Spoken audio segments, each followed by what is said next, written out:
This is a Palm Beach Civic Association Community Forum, and we hold these regularly throughout the season to address some of the critical issues that affect the town of Palm Beach. And we've been doing it for years and years, and this morning's topic is Royal Poinciana Way. And we'll have our speaker address that in a moment. I want to thank Bethesda Church for letting us use this parish hall. It's wonderful, and they're gracious hosts, and we're very grateful to them. We have some candidates here today who are running for office, and while I'm not going to allow any of them to speak, I am going to allow them to stand up and introduce themselves. And David, we'll start with you. Well, my name is David Levy. I'm the mayor of the city of Palm Beach Gardens. I'm running for Palm Beach County District 1, which is the northern part of Palm Beach. Thank you so much for allowing me to be here. Thank you, David. Dina? Good morning. My name is Dina Keever, and I'm running for Palm Beach County State Attorney. I'm a former federal prosecutor, and I have the endorsement of Karen Marcus, Jeff Atwater, Senator Marco Rubio, Congressman Clay Shaw, and ironically the Palm Beach Post. So it's good to be here today. We're coming down the home stretch, you guys.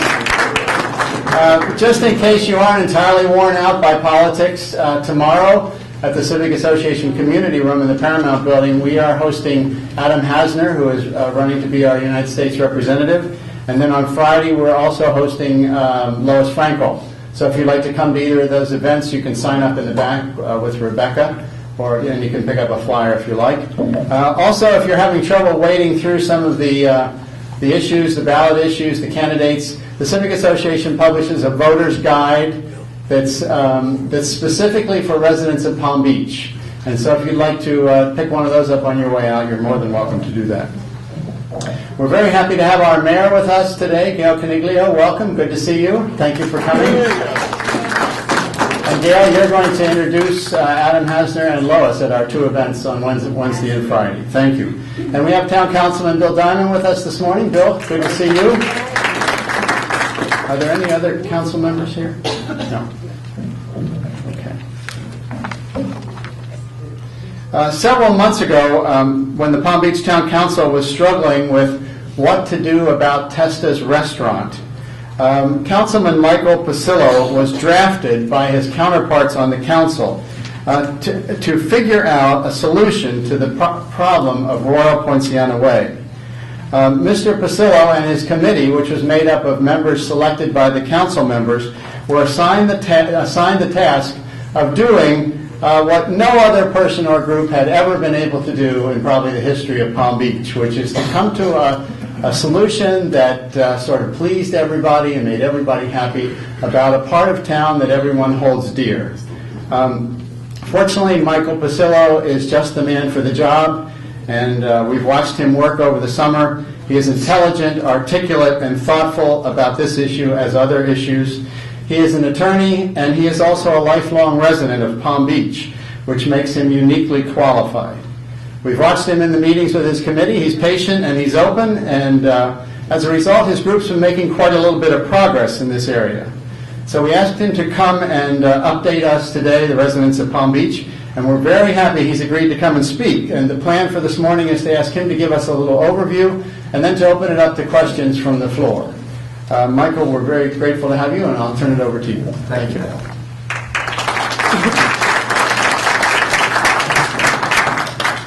Thank you, Ned. Thank you, everyone, for coming. This beautiful morning. It's good to see also our potential county commissioners and state attorneys have an interest in what happens here in Palm Beach and some of our local zoning issues. As Ned said, I've got to leave at 11, so I want to go through a brief summary of where we are and have some time for questions. I think Ned very succinctly stated that Royal Poinciana Way is an issue that's been kicking around for a while, looking for a solution. And although I didn't volunteer for this job, I've embraced it and enjoyed it, and I'm optimistic that we will find a solution. We started the first meeting with what I think was the fundamental question that needed to be asked and should be asked in any body that's considering a zoning change, and that is, what do we like about what's in the given area, and what do we not like? To me, that's the starting point of any discussion like this, It's not what does a particular developer want to do or not do, but what do we like, what do we want to see perpetuate, what are we concerned about, what do we not want to see continue there or be put there. It was clear after our first meeting that the residents like the historic, eclectic nature of Royal Poinciana Way. It is a collection of buildings that some of them go back 100 years. It was an original main street for the town back in the very early days. Some of those buildings that are there now date back to those days. Some were put in later, but they have a very historic quality. They're not necessarily landmark buildings in the sense that they don't necessarily qualify for landmark status. Many of them do not have some of the distinguished architects that have built some of the great estates in Palm Beach, but they're nice old historic buildings, and it just has a nice sort of Main Street character. And that was something that people liked and wanted to see preserved. Now, we also looked at what is the existing zoning in the area. And I've spoken about this for a while since I sat down and read the zoning code and realized that the CTS zoning district, which was put in March of 1980, is really a zoning that is better designed for a more suburban area. And specifically, the thing that I had great concern about, and I spoke publicly at some of the council meetings about, is that our parking requirements for commercial use are very, very intense. We require in the CTS district one parking space for every 200 square feet of retail. And that's just about what PGA Boulevard requires. So if you consider that from the perspective of, I'm going to take this as an opportunity to make sure my phone is off. Mine is off. I'll ask everybody else's. It's a candidate, so she's excused. So we have this situation where you've got one space for every 200 square feet of retail. Imagine if you've got a 10,000 square foot retail building, what that's going to require in terms of parking, or 20,000 square foot. You're up to 100 parking spaces. That is really directed at a suburban area. And as you noticed, as you drive down the street, there's a couple buildings that really are more typical of the suburban type of development. That bank building with drive-throughs and so on are not really consistent with the historic quality of the street. So we felt that there was a need to try and get away from that suburban landscape and focus on something that is consistent with what we like, the historic character of the Main Street of Palm Beach. Reading through the code, it occurred to me quite quickly that the overlay concept was not an appropriate concept to pursue, but there were some things in our code that I thought really gave us the germ of an idea that might work, and that was the planned unit development concept, a PUD. And a planned unit development is, for those who don't know, is a concept in zoning where you give a set of rules and then you say within that area you can apply those rules with some flexibility. We have in our code, I think already about 7 different types of PUDs. One of those PUDs, PUD 4, we have A, B, and C, and then 1, 2, 3, and 4 are special exception PUDs. PUD 4 is a historic preservation PUD for residential properties. And those of you who were around back in the 1980s, when Warden House was converted from an old Meisner estate to a condominium at Seminole, will remember that, and that was the one time that the PUD-4 was used. And that was a time where there was concern that some of the old Meisner properties that were not in the residential areas, but were in more commercial, more densely populated areas, would be lost. And the concept was we'll use this PUD as a way of saving these and making them more dense condominiums, but saving the buildings. And it worked quite well, frankly. The Warden House is still there. It's an example of the PUD concept working. So I said, why don't we try this in the context of a commercial mixed-use area like Royal Poinciana Way? Clearly, historic preservation is a big concern to the residents. If we can take this concept and apply it to a commercial mixed-use area and make it an optional means of development, PUD is an optional means of development. That means you have to apply for it. It doesn't automatically go in there and replace the CTS zoning district. It is in addition to the zoning district that's in place, and a property owner can opt to develop or redevelop under the CTS district or under the PUD 5, assuming we enact a PUD 5. And the concept was to try and get some preservation. So we asked Jane Day, our landmarks consultant, to take a look at the street and determine what buildings are contributing to the historic character of the street. And Jane Day produced a great report for us, which isolated those buildings that she thought were worthy of being deemed contributing buildings based on her actual research. There was also another report that was done by the Janus Group that was out there, and we looked at that report as well. And I'm going to read the opening paragraph or a couple sentences from Jane's report because I think it very succinctly states what we're trying to do with the PUD 5. She writes, the purpose of adopting PUD 5 is to create a vehicle that will result in those buildings that contribute to the historic quality of Royal Poinciana Way being preserved, at least in part, in any future development. Those buildings that do not contribute should be developed in a manner consistent with the historic Main Street character of Royal Poinciana Way. These characteristics are understandably more narrow than what could be developed under existing standards through the ARCOM process. So it is a more narrow, more rigorous approach, which has perhaps more limitations on it, but limitations that we want. So that's the basic concept of the PUD 5. We've identified the buildings that are contributing. We've required, or so far, the draft provisions of the zoning provisions that we've come up with require that any development be consistent with the existing character, architecture, scale, massing of the contributing structures. So new buildings, if they elect to go under the PUD 5, would have to be developed in a manner that's consistent with what's there. So, because if you look at the street, and I actually brought a map with me, we don't have an overhead, but you sort of can see they're contributing buildings throughout the block. They're sort of interspersed with non-contributing buildings, newer buildings. And the idea is we want it's one block. We want the new buildings to be in a manner consistent with those buildings that Jane has identified as contributing. Now, we're still working on the details in terms of this is a work in progress. We don't have a final product yet. I kind of hoped when I talked to Ned about this we would, but we're taking it slow and I think doing it right.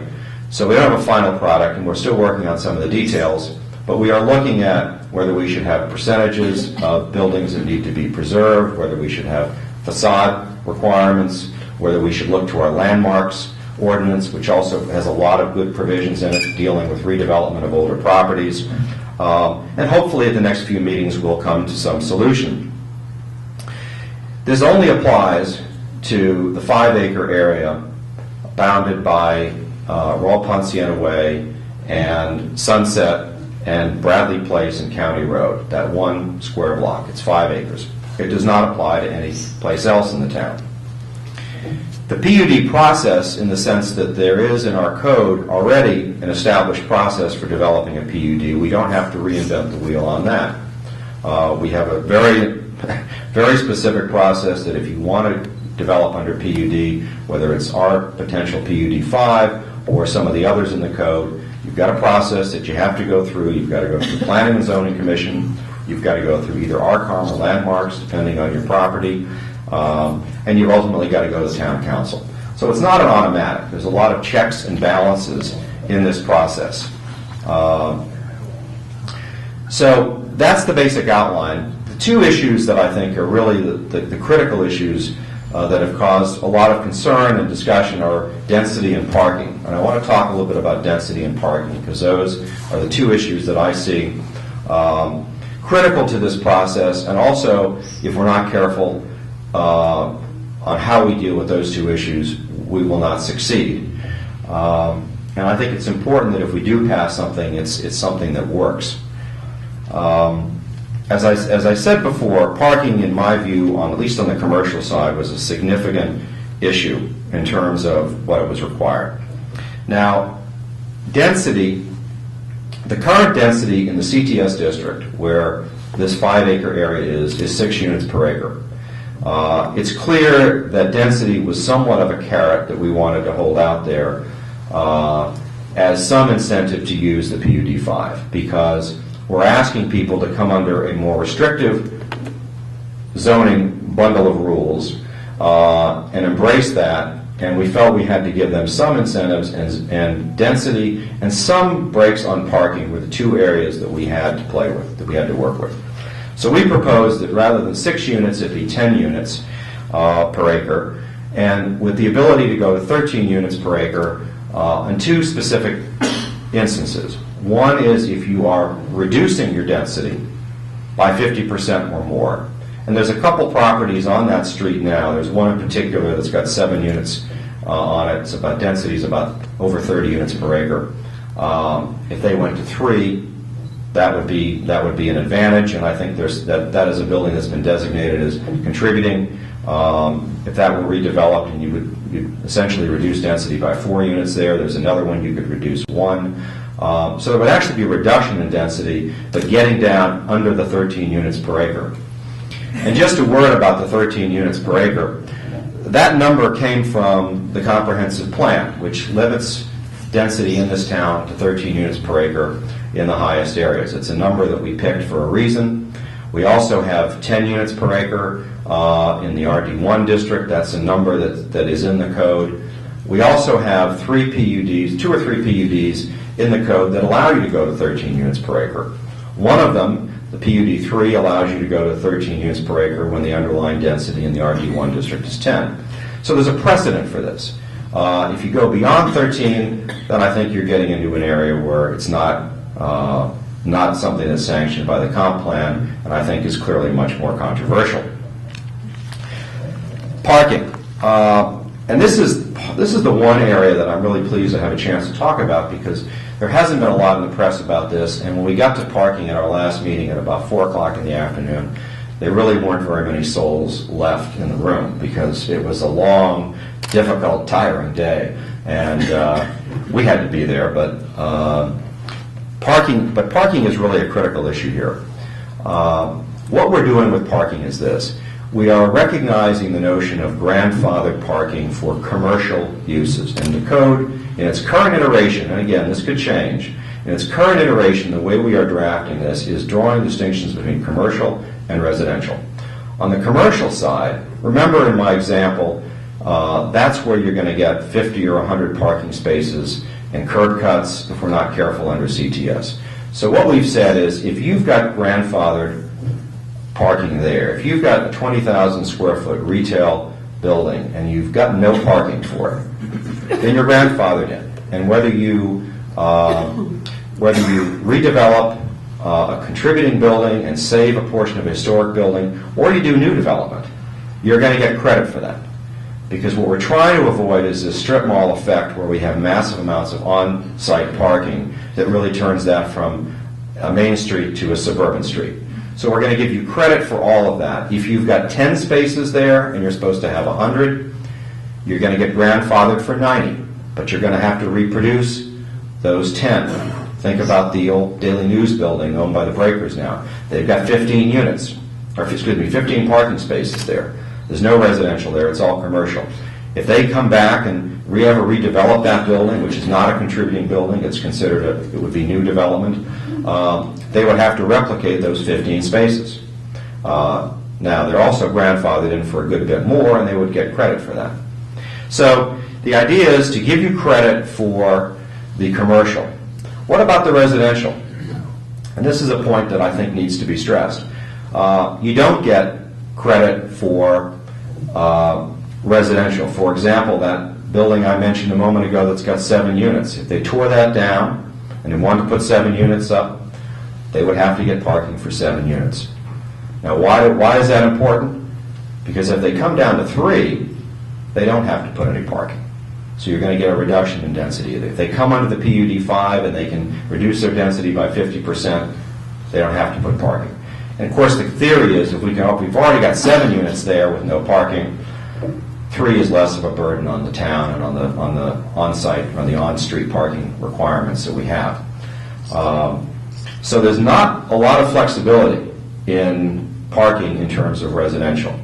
And that may be something that we're going to look at and consider, but my own view on this, and I'm just speaking for myself, not my colleagues on the committee, My own view is that I think that that's important because we want to give incentives to get people to come under the PUD 5, and if you can just redevelop with whatever you've got and get credit for it, you're not going to have that incentive. So that's the parking incentive there.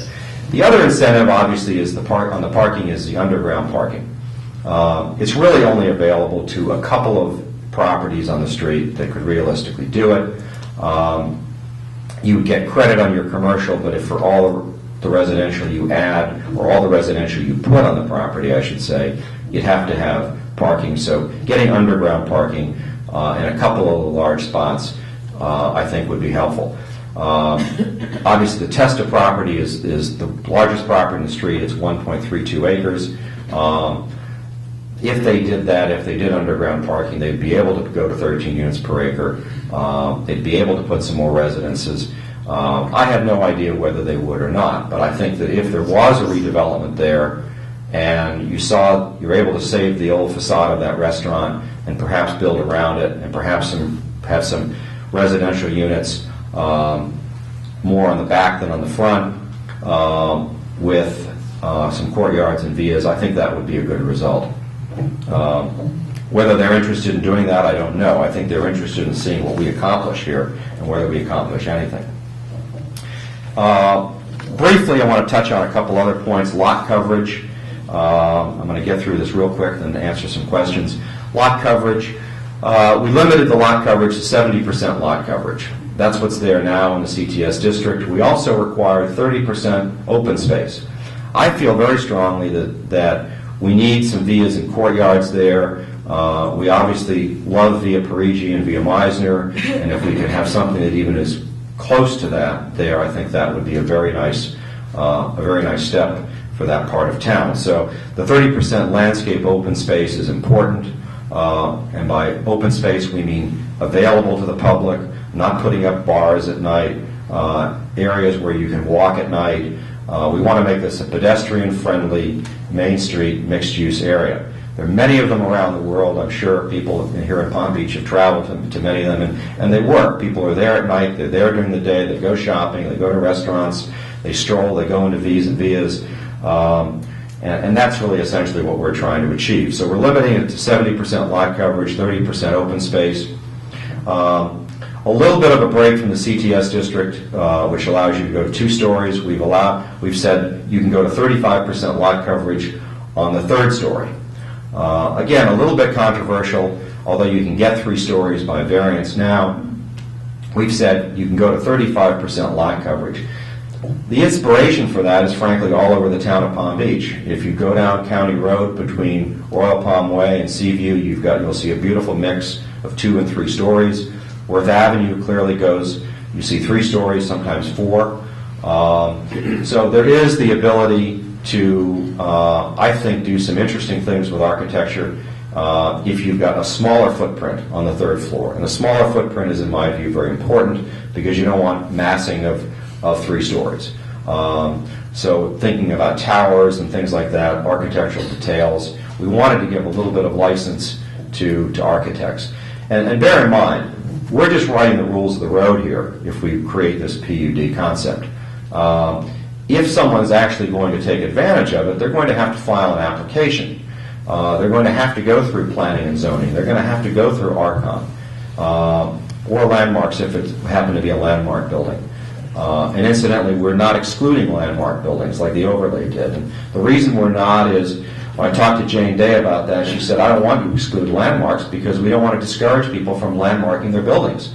And if one avenue for redevelopment is not available to you because you're landmarked, you're not going to want to landmark your property. We want people to landmark properties that merit landmark status. So, and the final thing we're looking at is design guidelines. In fact, Jane Day is meeting with an urban planner today. We found a few dollars in the budget for her to sit down with an urban planner and possibly come up with some design guidelines. And some of my members of the committee have expressed a concern about having not just Jane's report about what's contributing, but also guidelines, telling architects how they want, how we as a town want future development there. The jury's still out on that. There's been some lively discussion among the committee members about whether design guidelines are a good thing or a bad thing. I think it depends on how enforced they are. We don't want to tell people you have to build this particular cornice or this particular angle or whatever, but we also want to give guidance to make sure that we get what we want there. So that's a very brief summary of where we are in the committee. I will tell you that it has been a pleasure to work with my other committee members who are diligent and committed. We are trying to gain consensus here. We're trying to come up with something that I think the vast majority of the town will embrace. I try and give everybody an opportunity to be heard, whether you're their committee members or members of the public, because everyone has an idea, and from these ideas, good things can often come. That's one reason why I'm here today. I might get some good ideas from you. So anyway, it's been a pleasure, and we're excited about it. I think we're ultimately going to reach something that I hope the community can get behind, and more important, that in the end, I think is something that works. Something that people really will say, years from now, gee, I'm glad they did that. And look what they saved over there. And I'm glad that new building looks like that and not like, something else somewhere else. And that's my hope, that we get something that works, that many years from now, at a forum like this, people will say, gee, they did a good thing back in 2012 or 2013, whenever it happens, in coming up with that historic preservation PUD 5. So thank you very much. I'm happy to take any questions you've got. My pleasure to be here, and fire away. Michael, explain to us what the process is. You just mentioned 2013, which I presume you're thinking your committee can finish your work by sometime during that calendar year. But then what happens? Well, it's not an official document yet. It's a good question. Let me lay out the formal process. My committee's been charged with coming back to the council with a recommendation. Originally, they wanted us to do that in November. It clearly will not be in November. It might be December. I doubt it will slip past January. We will come back with a recommendation to the council. If the council adopts that recommendation, it will then go through the formal process in our code of changing the code, and there's some comp plan changes along the way that also have. This has to be put into the comp plan. And it will then go to the Planning and Zoning Commission, where the staff will help draft an ordinance. That ordinance will then be considered and recommended to the council. It'll come back to the council in the form of specific zoning changes, a specific ordinance to be adopted. The council will in January or December, whenever we get it, we will simply approve the recommendation and then put it in the formal process in our code for getting the PUD 5 created. Realistically, that could probably, I would expect that could be done by March or April. It's certainly my hope that by April of 2013, if this is going to happen, that it happen then. I'd like to not see it drag into next summer. Then there's a process, because there's a comp plan change. You have to go through the Department of, I forget what they call it now, but it's something, it has a sort of pro-development name in Tallahassee that has to approve this. So, pardon me? Department of Economic Development. Department of Economic Development, there you go. So it would have to go through that, but I'm hopeful that that could be done by the end of the season in 2013. Ask somebody else if there's somebody else. Have you looked at floor area ratio restrictions as maybe a way of keeping the height? Well, we've got, lot coverage essentially is that. Where we're allowing the four corners of the building to go to 70%. Obviously, the actual interior numbers would be smaller, but that's essentially the way our code has handled the footprint, if you will. Michael, there's a group in town that thinks that nothing should be done here. The government should not meddle in this, that this is a case of free enterprise, that let the chips fall where they may. We like it the way it is. We don't want any density changes. I mean, we read about this in the paper. I'm interested in how you respond to that kind of a... Well, I guess my view is that the role of government, particularly in the zoning area, is to make rules that when change occurs, it's change that we like. As Ned alluded to in the introduction, I've lived here all my life. My parents came here in the 40s and started a business on Worth Avenue in the late 40s. I grew up here, and I grew up on Brazilian Avenue, not far from here. And I used to ride my bike around between Royal Poinciana Way and Worth Avenue. And I will tell you that that part of town looks nothing like it did when I rode my bike when I was a kid here. So change is going to happen. It's simply in a free market society, you're going to get change because there will be economic incentives to do that. And that's a good thing because sometimes buildings need to be replaced and torn down. We used to have all these old guest houses, Australian and Chilean and Brazilian. Little flamingos in the front yard and a couple of them. And maybe the fact that they're not there isn't such a bad thing. I mean, I look at where the Preservation Foundation is now. It's a beautiful building there. There was a fairly nondescript building there, and it looked across the road at the parking lot and the kitchen of my parents' restaurant. Now it looks at Beachhead. So change is going to happen, and I think we have to come up with rules that make for intelligent change and change consistent with what the community wants.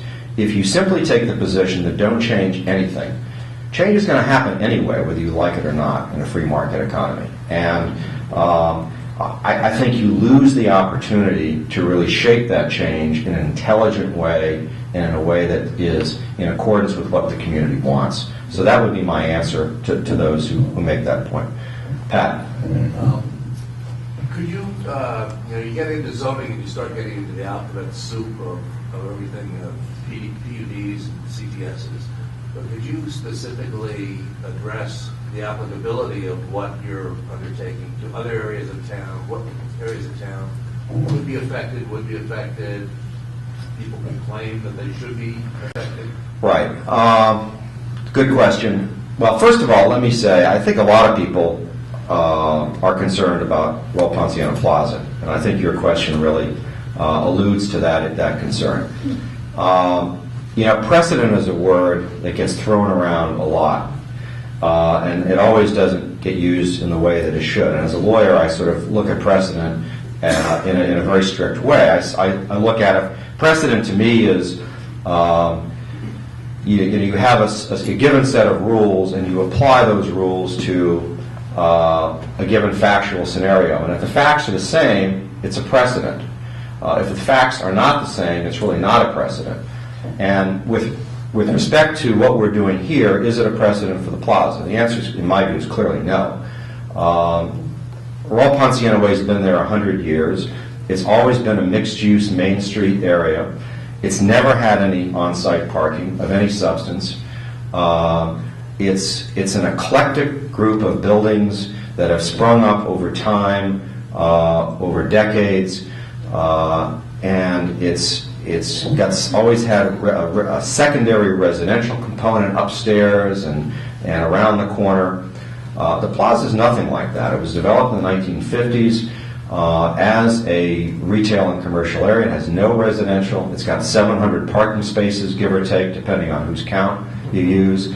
So it's got plenty of parking. It's nothing like this. It's not even the same zoning district. CTS is the zoning district for Royal Poinciana Way we're dealing with. It's CPC there. It's a separate zoning district. And frankly, it's a zoning district that works. I think Royal Poinciana Plaza works as what it is, and so to the extent that I'm ever viewed as the drafter or the originator of this PUD5 concept, my view is that it has no application to the plaza. Now, does it have applications in other areas in the town? Maybe. I mean, we're going to put a 5-year sunset on this and see how it works if it in fact gets enacted. And I think that the proper course is to see how it goes over those 5 years. You talk about reductions in density and preserving old buildings. There's some older buildings just a little bit north of there on Sunrise that might be appropriate for something like this. The Palm Beach Hotel kind of comes to mind. You've got a density of 100 units per acre there in an old landmark building with retail on the first floor.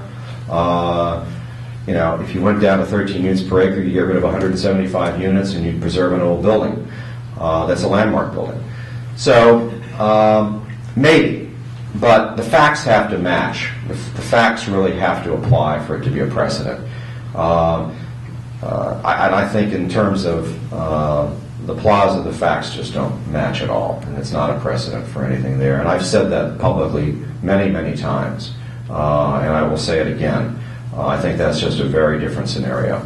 But I think if this works, we ought to look at it. I mean, one of the things that caused me to be concerned and look at the historic preservation concept in the commercial area is, we're blessed in this town that we have these beautiful old residences by these wonderful, world-famous architects, and people will come into town and, they'll spend $5 million for the house and spend $10 million renovating it, and that's fine because they're going to live there.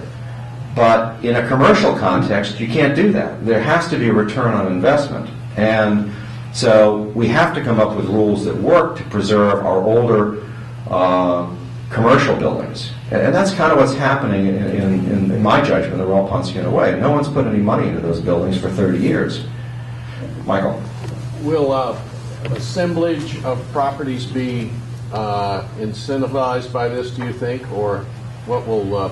how will that be done? That's a good question. I'm glad you asked. We are toying with the idea of putting a limit on the size that you could... I mean, I think, as I look at the map, you've got just a colored map of all these various colors are all the different properties. So it's kind of hard to do an assemblage.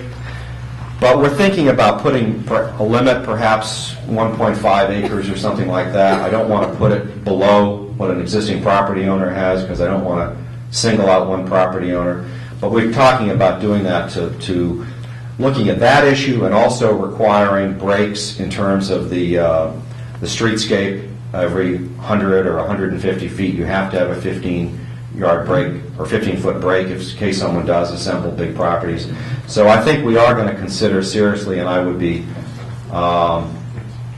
be surprised if we come up with a size restriction. There's no minimum size restriction, which is a good thing because there are some very small properties here. The Main Street News building is it's got 2 residential units on top, and I don't have the size, but I think that's 2,500 square feet. I think that's probably less than a tenth of an acre. So there's no minimum, but I think there's a real possibility we may put a maximum just to avoid that possibility of someone trying to assemble the whole block and doing something that looks like City Place or something like that. Rhoda. Going back a little to what Ned said before, if nothing is done as a result of all of your work and everything like that, and things remain exactly as they are with the zoning, with the adherence to the comp plan, tell us the worst case scenario that can happen on Royal Poinciana.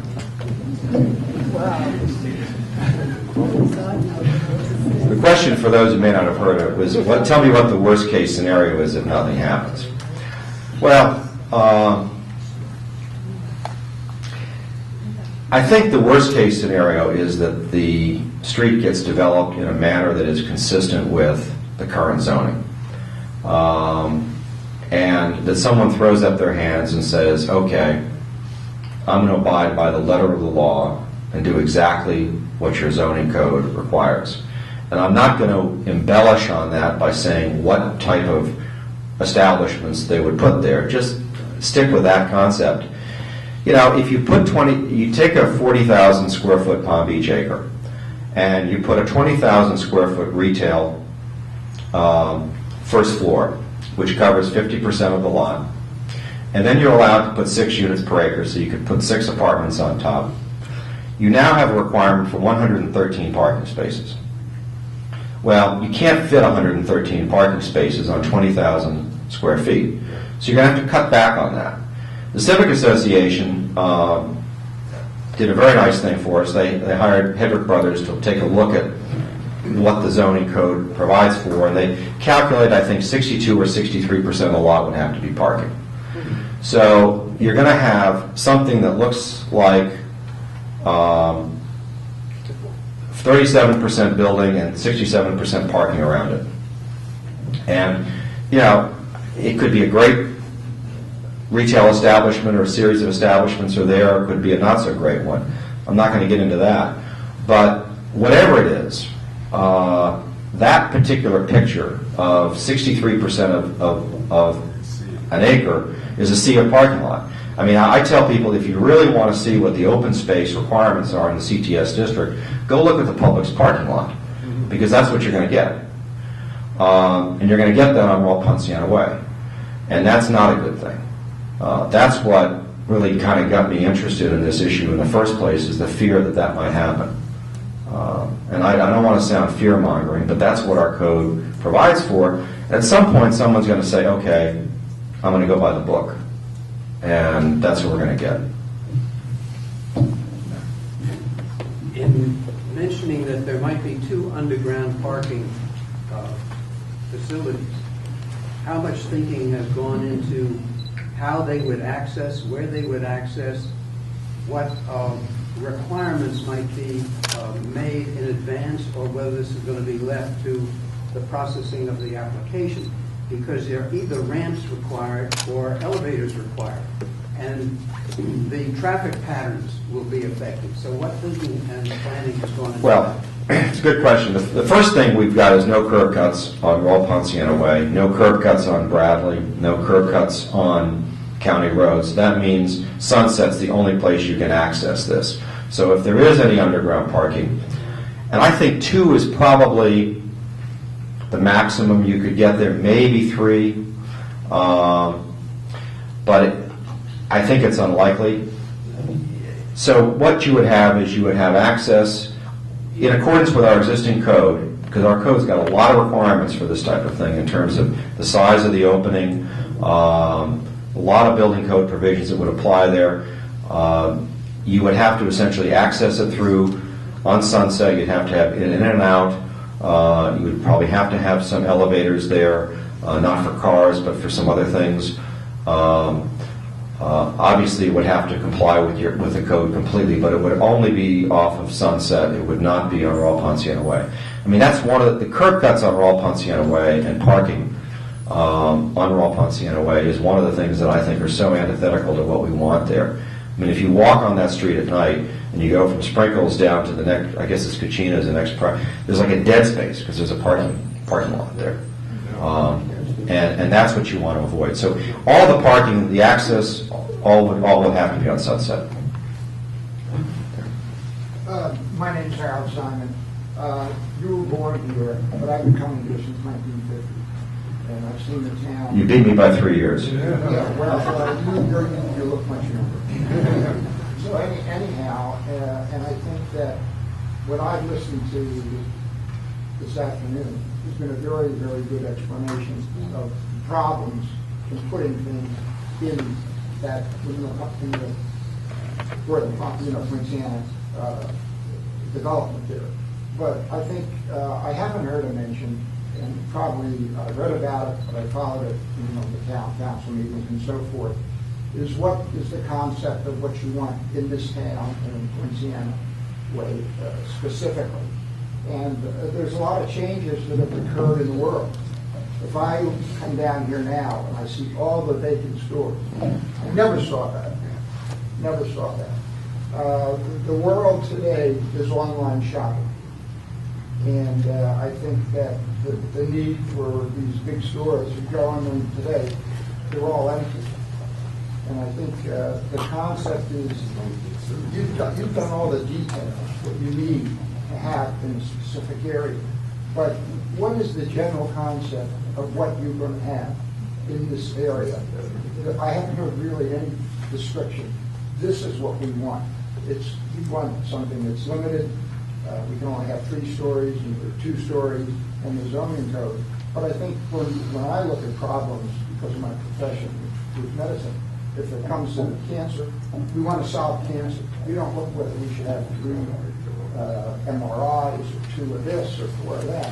And I would like to hear a little bit more about the general concept. Well, it's a good question because I didn't really touch on the uses. The CTS zoning uses in the town are pretty extensive. You can put a lot of various retail, commercial, business type establishments in CTS as well as residential. We do limit it. We adopt the existing CTS limits in terms of size, in terms of town serving. The 3,000 square foot. I think, frankly, the idea is that we want smaller buildings. The whole CTS district was put in 1980 out of a concern that there might be big box development. So we've got town serving limitations that were originally 2,000 square feet, now they're 3. Most of the retail establishments on that street are less than 1,000 square feet. And I think the view is that we want retail establishments that are small, town serving. And one of the things we may even talk about at one of our meetings is whether we want to reduce it from the town serving 3,000 square foot limit to something lower than that, on the idea that we're going to encourage more small, more town serving type of establishments that don't even need really 3,000 square feet but can do with 1,200 or something like that. That's clearly what we want. There's a couple of types of uses that we have specifically eliminated, which we don't think makes sense in that area that are allowed for in CTS. For example, houses of worship. Anyone who was at the last council meeting and heard the discussion about the temple will understand the theory behind that. So there are a whole bunch of other uses in this that are allowed in CTS that we don't want to have there. We really want retail town serving businesses. Now, having said all of that, the other point that I think you're making is in terms of the economy and buying online and the internet, it's a real problem. It's a real issue. And as I said earlier, with government, you can make the rules, and you can make rules that are designed to get what you want, but ultimately the marketplace is going to dictate a lot of what happens. Now, my hope is that we will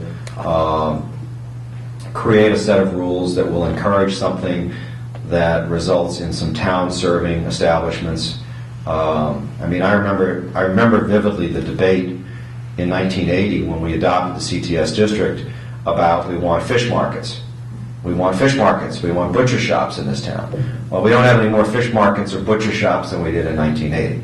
So someone's got to come in and open a store and rent a space and open a business. And that business has got to work. And that's something that we can't do. We can only lay out the rules. And I hope that this will be a town-serving area where there'll be maybe a fish market or maybe a nice gourmet shop or something like that, or this and that. That will keep having a wine store there. But ultimately, the marketplace is going to dictate, and we can, as I say, we can be as friendly as possible. We can try and make this work. We can design it, but ultimately the marketplace, and that's a big challenge in every community. Hopefully, Palm Beach, we can get around those challenges because it is desirable to be here. This is in terms of a population, it's a population that merchants are going to want to serve because there are dollars to be spent here. But ultimately, the marketplace is going to decide that. Bill? Is there any impact on the possible changes from the PUD across the streets? I don't see any. We haven't really. You're talking about the Breakers PUD? Yeah, I don't see any. I've kept that separate. I don't want to be. They've already got their PUD approved. It was been approved since the 70s, that just for those who don't know, the Breakers got approved back in I think the late 70s. It's been modified a couple times since. A development, PD development for some number of units in excess of 200, I think, on both sides of County Road. That I believe, it's a mix of residential. There's the ability to put a substantial number of residential units, and some of them, and I don't know the exact number because I really haven't gotten too much into that. Some number could be on the south side of Royal Poinciana Way. Whenever I've talked to Paul Leone about this, the response I've gotten is we have no immediate plans to use that. I think it expires in 2025. I would be surprised if they don't extend it. My own view as an observer watching that situation is that it's an asset, and Paul, as a good accountant, doesn't want to get rid of an asset that has value on a balance sheet, but I don't think they have any desire to use that asset, and we're staying away from it. We are not, I've got enough on my plate with the north side of the street, but without getting into the south side. We're not looking at any transfer of development rights or anything like that. We're looking at that as completely separate. And you were asking for, I'm just going to give you an idea that we're... I actually pointed the gentleman behind you, but I'll let you go ahead. No. He's a resident, I'm not, so let him go first. Mike, what's been the reaction of the proprietors to your plans up to this point? The reaction of what? The proprietors of the property. Well, that's an interesting question. Les Evans is at every meeting, and I think Les is interested. He's got 7 units there that he'd like to develop. He's got serious parking issues. He tells me, and has stated publicly in the meetings, that he would gladly go to 3 units and reduce his density by 4. We'll see, but I'm pleased to hear that. Testas have really stayed out of it. They've watched, and I don't know what their reaction is.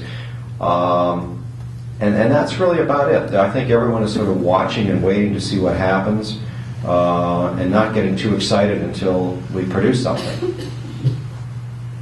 Go ahead. I was just going to give you an idea that's worked in Palm Beach Gardens. In the PUD process, we've developed a series of waiver justification criteria. And I was thinking what you could do is develop waiver justification criteria and make one of those justifications preservation of the current characteristics of the area. Yeah, I think what we're doing here is even stronger, because you're talking about it almost as a variance factor is what it sounds like, and here it's much more of an emphasis we are saying. In fact, one of the strengths of this whole thing, in my judgment, is we have said you have to develop in a manner that.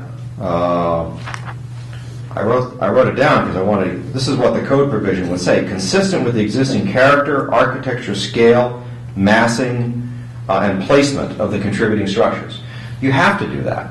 And my view is that's one of the most important things here, because frankly, if someone comes to town today and says, I want to knock down this, they buy the tested property, say, I want to knock all this down, and this is what I want to put there. ARCOM can fiddle with it for a while. And ARCOM can say, no, we don't like this, or no, we don't like that, and kick it back a while. And then they may go to the council. But if anyone ever challenges us in court, I don't know how strong our ability to prevent someone using their property in a certain way is.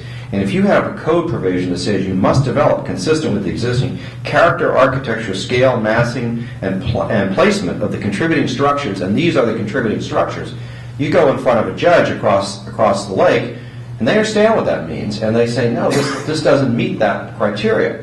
This is a very specific code provision that says you've got to develop, and we've got teeth in it, I think, if we do this. And that's important, because right now, I've never known where exactly the result would go if someone ever really took us to court and challenged a denial of an application under our ARCOM standards. I mean, they're pretty good, but they can only be so good in a general context like that. In a PUD, you can be very specific, because we're trying to promote a specific type of development. It's one of the great advantages of the PUD concept is we're trying to do historic preservation of commercial property, so you've got to do this, this, and this. Whereas if you're talking about general standards, general legal standards on what you can build in a commercial area, well, the fact that it's a modern building, you may not like it, the judge says, I'm sorry, you have to let them build what they want on their property. Can you tell us what you consider architecturally significant on Royal Poinciana? I'm going to tell you what Jane Day considers architecturally significant, because she's the expert. And that's an important question. It's the first question we needed to look at. I don't have her report, but I've marked up her report. The corner building, Evelyn Arthur, the John and Boat building, Nick and Johnny's is next to that, the old Testa restaurant. This is a property, the other side of the retail property, the other side of the current gas station. The bank in the middle is not. The next buildings over are Main Street News. The next building, Cucina, is not. And the liquor store. The continuation of the Daily News building here is not, and the corner building is. That's Jane's report based on her research. And you know, my view is rely on the experts there. And I think Jane's done a great job there. I think she has isolated, she's done the research. And that's obviously important for this. Should we wind up one more question? Yeah, take one more question, and then... One quick question. all right, then I'll let the lady in the back. Parking, you know, that's a real problem in terms of the spaces. I just, and with the current, what's happened up north, and we've seen the flood of underground things, this island is a very hazardous place to be.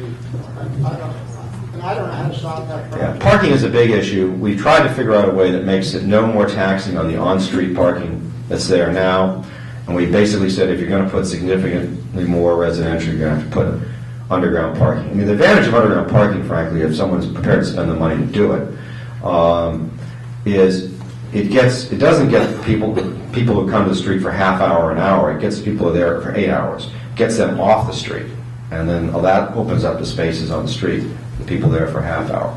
And they'll open it back. Well, first of all, I want to thank you for a wonderful explanation. I am a neighbor who lives on Park Avenue, and our street has shown in the years, which I beat you by 1945, has really come up by a lot of wonderful citizens. Someone unknown to me tore down that horrible building that was over there with something like 24 rooms in it, and people were being taken out by the police every night from that place, and they gave it to the town and made a park out of it. So I see great strides being made in a lot of the changes that are going on. I'm just concerned now with the impact of this change. I'm all for it, but I am concerned with how much of the surrounding area is now going to be impacted by these upward levels. It's a good point. Thank you for your comment. You know, I think at the end of the day, my own opinion, based on where I see this street being developed, I would be surprised if you have more than single-digit increases in density in the entire block. I don't think you'll see more than 10 units more than what's there now or what could be there. So I don't think it will have a significant impact. But you raise a point which is so true. You know, at one point, Testa's had an old hotel there. And it was essentially the people who worked in the hotel. When my parents owned Petite Marmite back many, many years ago, there was an old hotel on Peruvian Avenue called Slayton Hotel that was on Peruvian that was basically a rooming house for the people who worked on Worth Avenue. There were others around town like that. You don't see that anymore. The marketplace primarily has dictated that they go away and that they be replaced by much more benign uses and much more citizen-friendly uses. So those things happen, and they happen for the better. And I'm hopeful, hopeful that we're doing something good here. Thank you very much for coming. It's been a pleasure to talk to you all. And maybe I'll come back when we get a final product. Yeah. Okay. Good job. Thank you all for coming. That concludes the program. Good job. Thanks.